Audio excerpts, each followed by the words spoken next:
पहिल्यांदा तुला न्यूज चॅनलवर पाहिलं तेव्हा म्हटलं प्रत्येकाचे विचार वेगळे असतात. तुझ्याशी बोलून काही गोष्टी क्लिअर करून टाकता येते, पण नंतर तर ती आंदोलनाच्या विरुद्धची स्ट्रॅटेजी वाटली रे. म्हणजे ती माझी चुकी आहे, मी एक्स्ट्रीम आहे, मला माहिती आहे, पण अरे हा लेख तर राईट आहे. संपूर्ण महाराष्ट्रभर वाचणारे झाले, त्या सल्लागार मंडळात तर संपूर्णपणे खळबळ उठणार आहे. माझ्या विचारसरणीला सरेंडर होऊन बघा, तुम्हालाही पटतील माझे मुद्दे. बरं ते राहून दे, पण एक स्वतंत्र विचार प्रवाह म्हणून देखील ऍक्सेप्ट करणार नाहीयेस. अरे पुढे कितीतरी वेळा अशी वेळ येणार आहे, दरवेळी असाच खचणार आहेस का? अरे गेले पोसड्यात बाकीचे लोक अशा टीका काय कमी झेलल्यात मी? नाही शांत फरक पडत मला, पण त्रास होतो कारण हे तू लिहिलंयस. सतत कौतुकाचे संवाद करणं मला पटत. एक किमान स्पष्ट व्यक्तपणा म्हणून आपल्यामध्ये त्या नात्याची आपल्याला गरज आहे असं वाटत नाही का तुला? अरे बाजारू करशील का आपली नाती अशी? आणि नात्याबद्दल काय बोलतोयस तू? सगळं चव्हाट्यावर आणून ठेवलंयस. अरे एक व्यक्ती साधी 6-6 महिने भेटत नाही, आता काय अर्थ लावायचा चायला आम्ही? बरं जेव्हा तुझ्या मनात आलं तेव्हा एका शब्दानं बोललास मला. अरे डिस्कस करून तोडगा काढता आला असता ना. पण ह्या लेखाद्वारे जी गिव्ह अँड टेक होते तो संवाद वाटत नाही का तुला बाबा? आणि ह्या विषयावरती तुमच्याशी माझं बोलणं झालंय. कुणाशी? तो विक्रम गाणे त्याच्याशी? अरे काय संबंध आहे त्याचा आमच्याशी? आणि भेटलाच म्हणून दारू पिता चर्चा करायच्या गोष्टी नाहीये त्या. अरे असं कसं म्हणू शकतोस तू? एवढं लाईटली कसं घेऊ शकतोस तू? तुला प्रश्नाची खोली आणि गांभीर्य लक्षात येत आहे की नाही? अरे असे रिडिक्यूल काय करतोस मला तू? इतकं उठाणार का मी? आणि गेली 15 वर्षे आंदोलनाची अशी रुतलेली अवस्था बघतो आणि मग उद्विग्न होतो रे मी, आणि मग व्यक्त होतो असा.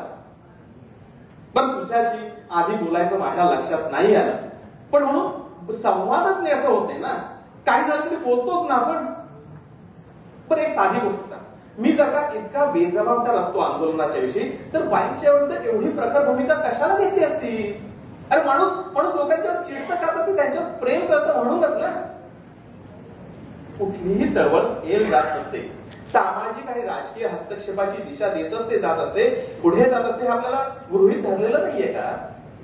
आता यापुढे आंदोलनाला अधिक ताकदीचं व्हावं म्हणून काही गोष्टींची आठवण करून दिली तर वैयक्तिक गोष्टीवर कात्रीत का धरतोस? एवढंच असेल ना तर तुला एक सांग, विचारवंत आहे मी, नपुसक नाही. कोणी शिकवलं रे तुम्हाला मार्क्स आणि गांधी? अरे गेले पोसड्यात मार्क्स आणि गांधी आणि चळवळ जात नाही ना फेल, मग तसं एक्सप्लिसिटली लिहायला काय जातं? आणि तू काय सांगतोस रे गांधी?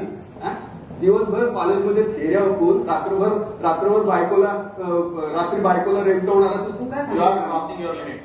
अरे हे विथ युअर लिमिट्स.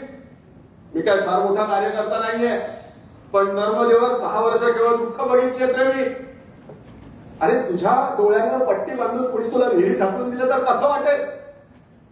काय नाही रे, खायला अन्न नाही तरी जगताय, घशाला कोरड आहे तरी जगताय, शिक्षणाचा अंधार आहे तरी जगताय, अरे छातीचा पिंजरा झालाय तरी जगताय.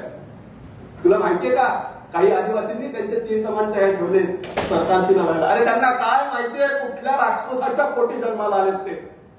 35,000 कुटुंबांचं पुनर्वसन. आधी जे पुनर्वसित आहेत ते काय अवस्थेत राहत आहेत ते माहितीये? आधीच्या कायद्यानं पुनर्वसित नसतात, त्या खराब जमिनी त्यांना. अरे प्रत्येक घरात सरकारी लोक जाऊन कोऱ्या लागताना अंगठ्यांच्या ठसे घेऊन येतात.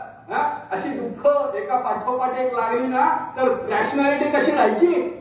आणि तू तुझ्या भुकेल्या पोराच्या डोळ्यात बघून सांगू शकतोस हे तुझं ते घर आहे, हे पाण्यात बुडणारे म्हणून सांगू शकतोस? आणि अरे एवढ्या पोरांना घेऊन गरबार बायका आपलं राहतं घर शेती सोडून जातात, ते चित्र बघ मग लिहाले. 1 मिनिट पाणी. अरे तुझं 1 मिनिट. बाई काय रेवचं काम करते माहितीये? लेख. अरे मी छापतो लेख, नाही घाबरत परिणामांना, पण भीती वाटते ही तुमच्या सारख्यांच्या माइंडसेटची.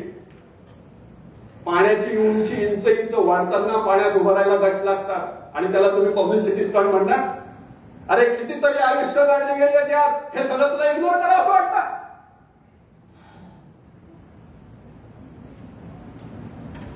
तुझी बाजू, आंदोलनाची परिस्थिती, तत्वाचा प्रश्न, पर्यावरणाचा प्रश्न, हे सगळे मला अद्याप समजलेच नाही असं तुला अजूनही वाटत असेल तर माझा नाईलाज आहे. आंदोलनाला अधिक ताकदीचं व्हावं हा माझा केवळ विचार नाही तर ती कळकळीची इच्छा आहे, म्हणून मी खटाटोप करतो. गप्प बसणं हा माझा स्वभाव नाही.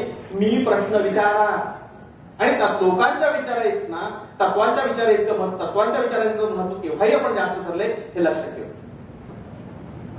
हा लेख वाचून तुम्हाला राग येणे मला समजू शकतो.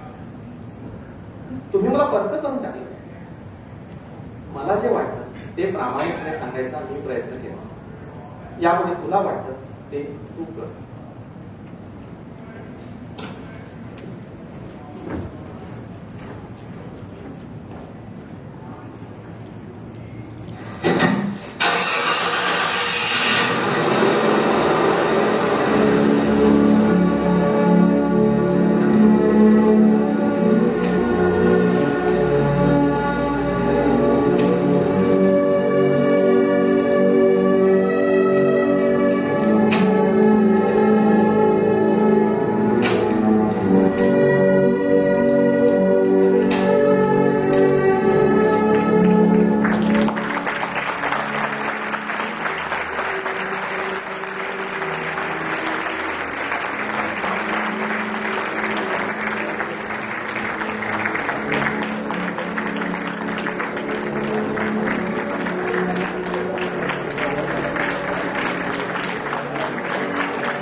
संजय पाचपांडे.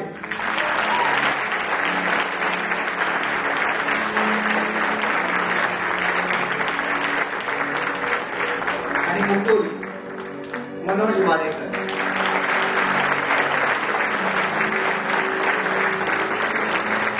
आपल्या प्रतिसादावरनं आपल्याला नाटक आवडलं हे बघून आम्हाला खूप आनंद झाला. धन्यवाद. या नाटकाचं दिग्दर्शन मुकुंद मराठे.